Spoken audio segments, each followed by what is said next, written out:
Hello student, let us continue with our chapter role of agriculture in Indian economy. हमारी Indian economy में agriculture का role क्या है। तो हमने देखा कि agriculture is the main occupation in India. Bharat देश का हमारा मेन ऑक्यूपेशन जो है वो एग्रीकल्चर है। The pressure which India had at the time of independence is now reduce somewhat, however it still has an important contribution in Indian economy.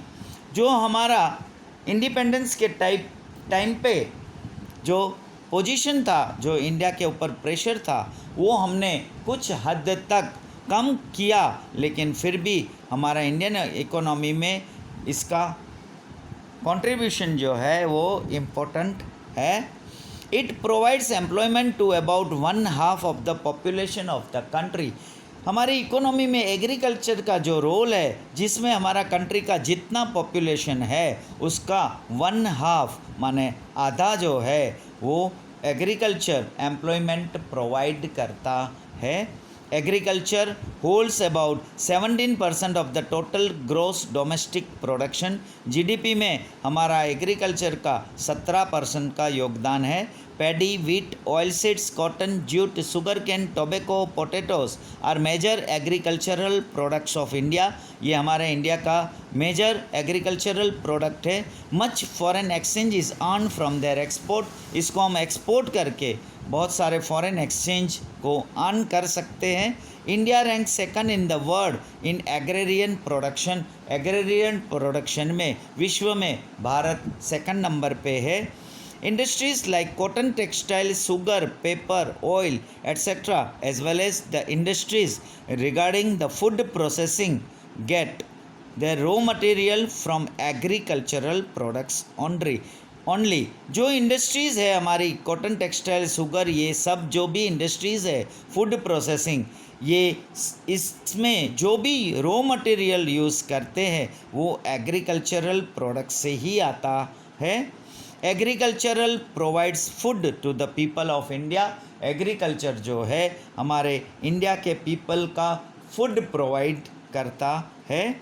The Indian contribution is not consistent in the world agricultural market. जो हमारा world का agriculture market में हमारा Indian contribution is not consistent because of क्योंकि irregular and uncertain rain and inadequate facility for irrigation। आज की तारीख में भी बारिश जो हमारा देश में जो है वो इरेगुलर है और अनसर्टन है, फिक्स नहीं है, और हमारी इरिगेशन फैसिलिटीज़ भी इनएडिक्वेट है, सफिशेंट नहीं है। Food security is necessary for any country today. किसी भी देश में फूड सिक्योरिटी आज की तारीख में बहुत ही ज़रूरी है। If the demand for the food grain is increasing, अगर फूड ग्रेन की डिमांड अगर इंक्रीज़ है, and if the food grains have to be imported, और अगर हमें फूड ग्रेन्स को इम्पोर्ट करना पड़ता है, then the political independence of that country may be at a risk, और उसकी जो पॉलिटिकल कंडीशन होगा वो रिस्की है। We have become self-reliant in the field of grain production due to the green revolution। Green revolution के ज़रिए हमने grain production के फील्ड में सेल्फ रिलायंट तो हो गए। Along with increase in farm production में भी फार्म का प्रोडक्शन भी इंक्रीज होने के साथ साथ there is an increase in population of the country also. लेकिन साथ साथ में हमारा देश का पॉपुलेशन भी इंक्रीज हुआ। इन 1951 India's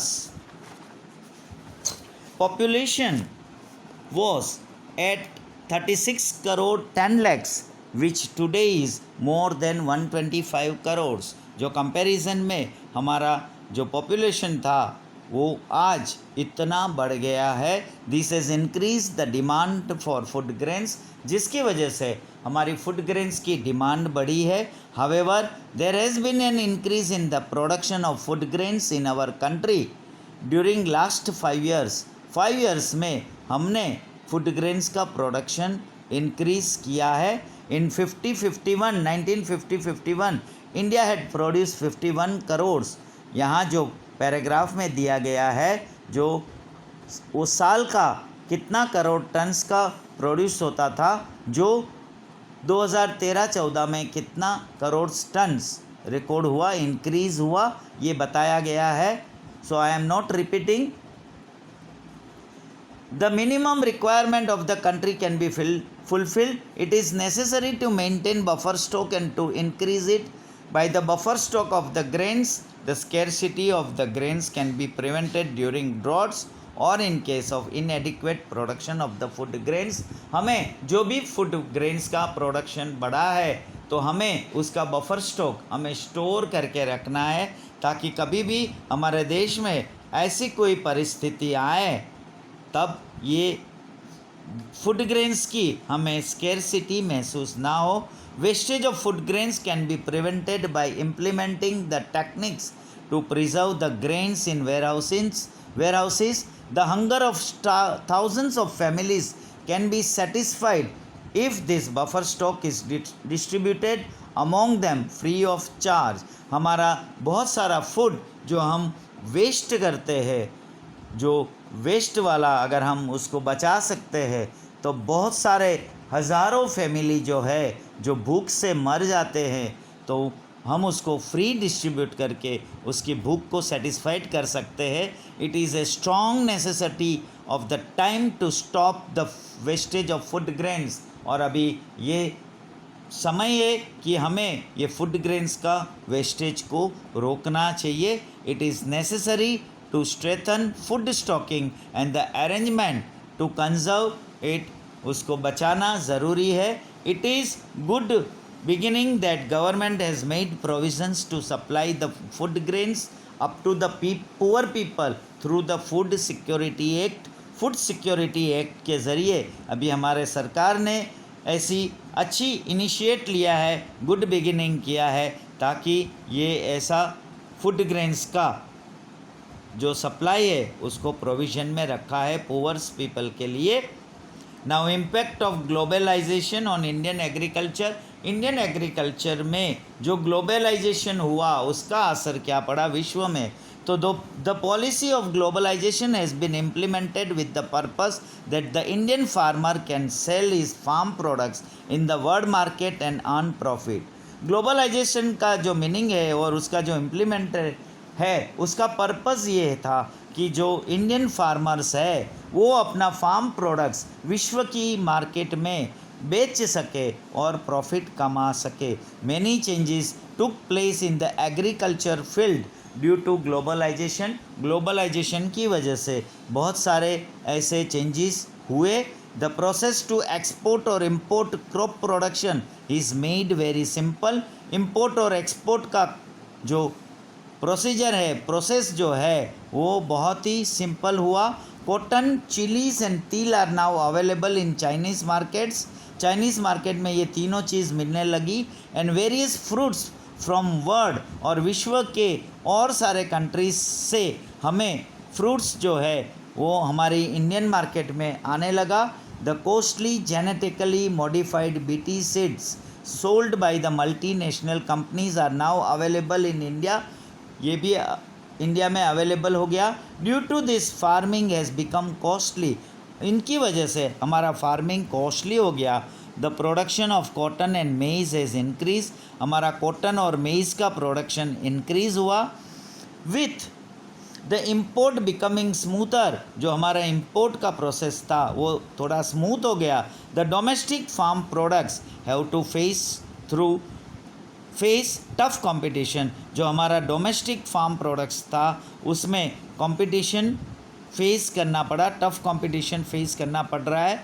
some products have gain global markets. कुछ प्रोडक्ट हमने ग्लोबल मार्केट में फ़ायदा किया, गेन हुआ.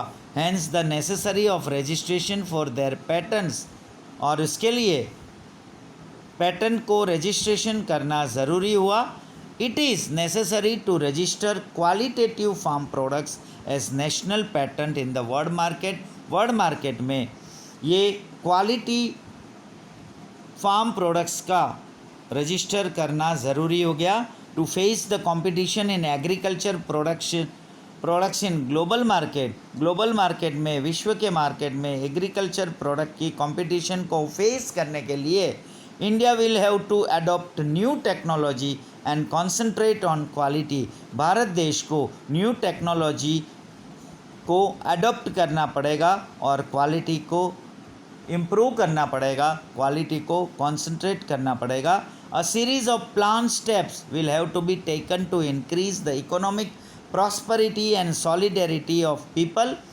With increasing population, the probable future increase in the demand for agricultural products. जिस तरह से हमारा पॉपुलेशन इंक्रीज़ हो रहा है तो ऐसा प्रोबेबिलिटी है, लाइकली है कि फ्यूचर में हमारी एग्रीकल्चरल प्रोडक्ट्स की डिमांड इंक्रीज़ होगी। And to maintain the march to economic progress, और इकोनॉमिक प्रोग्रेस को भी मेंटेन करने के लिए it is necessary to arrange the strategy for second green revolution.